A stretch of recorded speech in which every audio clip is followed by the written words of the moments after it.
All right, court is calling 2024 CR 012909 State versus John Paul Raymond Gill.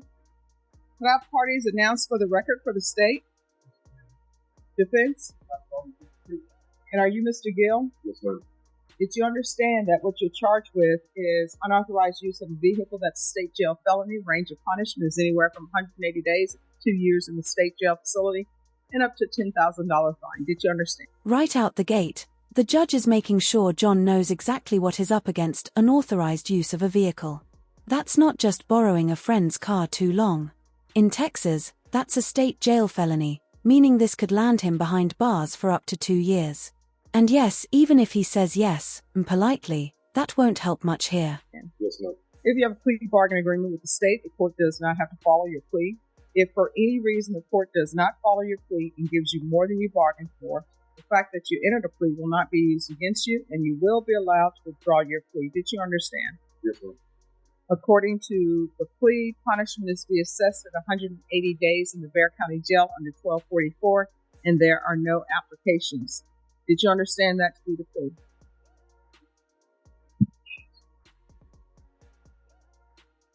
I'm telling you, what is going on with the day? Yeah. Next I'm going to say, Sean, 365 years or something. All right. Well, we're going to pretend like I was trying to make sure that you knew what's going on. So the glasses are not for reading. So 160 days in the Bexar County Jail under 1244, and there are no applications. Did you understand that to be the plea? Defense, is that the plea? Yes, it is. State, is that the plea? Are you proceeding with sentencing? Yes. Anything you wish to say on behalf of your client? No, Your Honor. All right. Court will find you guilty. The court will sentence you to 160 days. Notice that part under 12.44? That's Texas Penal Code for a felony reduced to a misdemeanor punishment. It's basically a legal get-out-a-little-sooner card. The judge is cutting him some slack, but she's also laying down the law in plain English. You mess up again, that's real prison time next. In the Bexar County Jail under 1244, give you credit for any time served. And there's to be no contact with Victoria Love Sanchez. Okay, pause. This is one of those moments where Judge Boyd shows why she's internet famous. She's not just talking law, she's talking life lessons. When she says you like your hair, it's part sarcasm, part reality check. She's telling him, keep this up, and the system will humble you real fast. And yes, lice in county jail? That's not metaphorical, that's real. How old are you? All right, let me explain this something to you, and this is based upon not my experience on going to prison, but people I've represented on parole who were in prison. Do you like your hair? Yes, I do. Let me just tell you something. When you go to prison, you know what they do? Yeah. So if you want to lose your hair, you will continue. If that's something you truly care about, as opposed to asking questions when you're driving a stolen vehicle, then you keep on the same path you're going on. What's going to end up happening when they send you to prison, they cut your hair off. That's why you see people who are in prison, all their hair is cut off, because that's what they do. You understand? Very much. And then the other thing, my understanding at the Bexar County Jail, they have lice as well. So if you get lice in the hair, I think they're going to want to buzz it as opposed to doing every treatment. You understand? All right, good luck to you. You're welcome. Yeah, Malcolm. Yes. And it's about him. Oh, well. Yes. Veronica Love. Mm-hmm. Victoria Love. She's in the unauthorized use of motor vehicle. It wasn't Miss Love's car. There's another lady. Oh, I know. Was she in the vehicle with You him? were in the vehicle. Okay. All right, let me just tell you. Is this about having no contact? No, they're together right now. No, I mean, is this about me issuing a no contact order? With conflict, with respect to my client and conflict. Yeah, there's a reason for that, and let me tell you what the reason for that is, and so you can understand why that is. So, let me go to the police report. Because sometimes, I read everything that's put before me.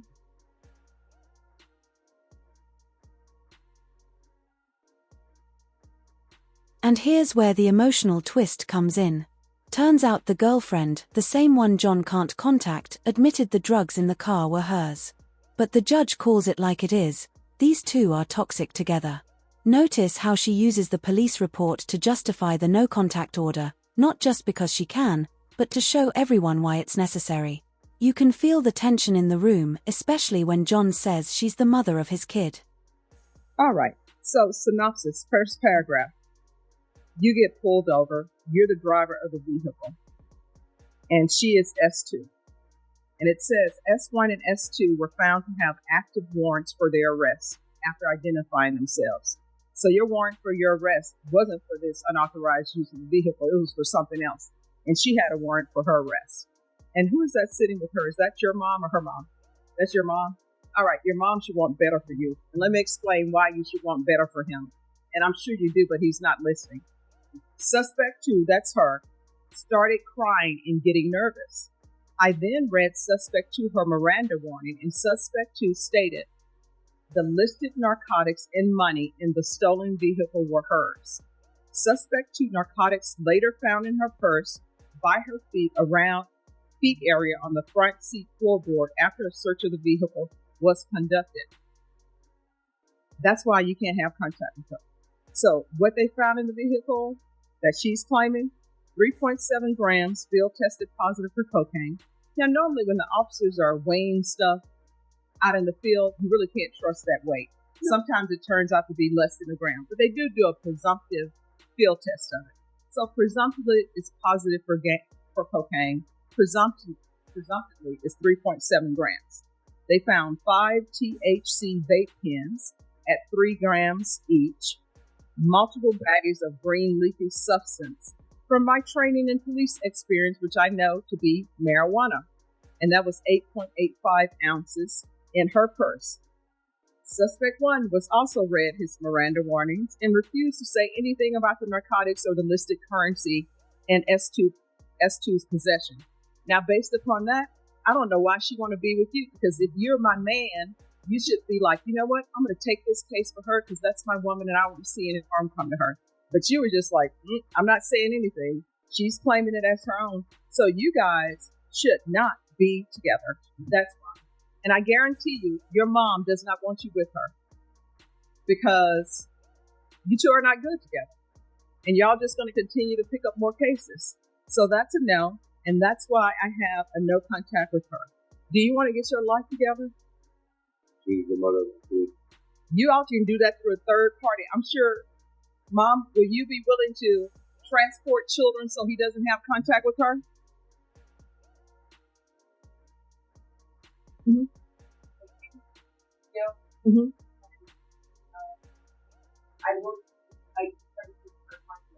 Yeah. So your mom can do third party. You all should not be together. And let me just tell you, if your child... This part hits hard.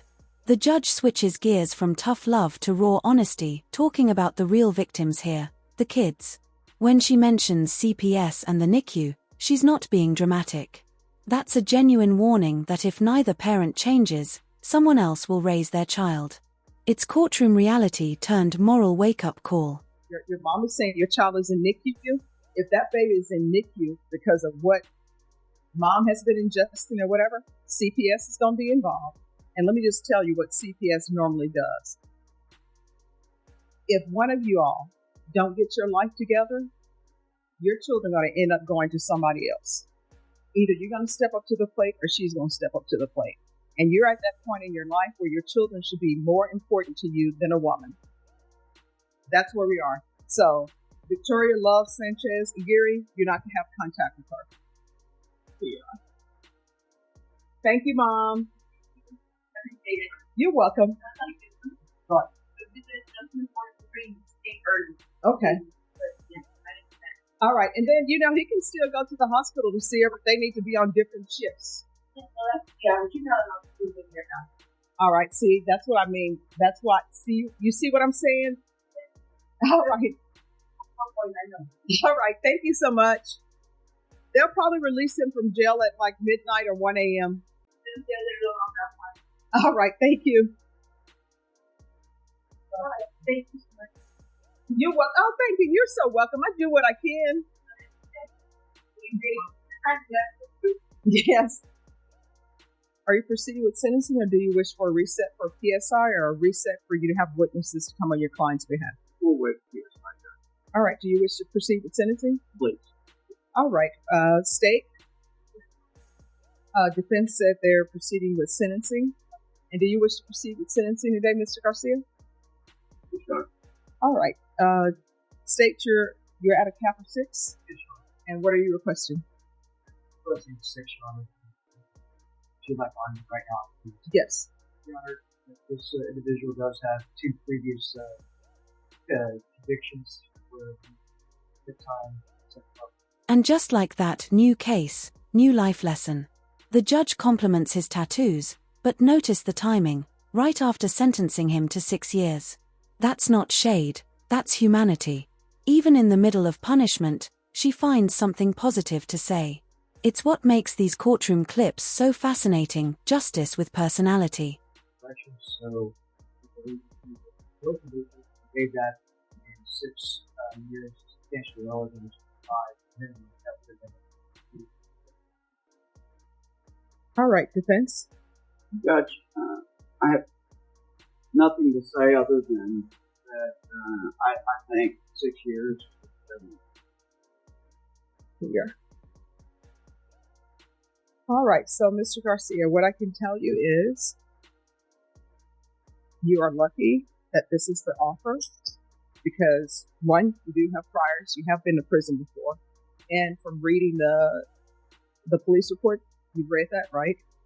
Do you understand everything that you did? Sure. All right. You could have been, well, you did endanger other lives when you get into these high-speed chases and cross across medians.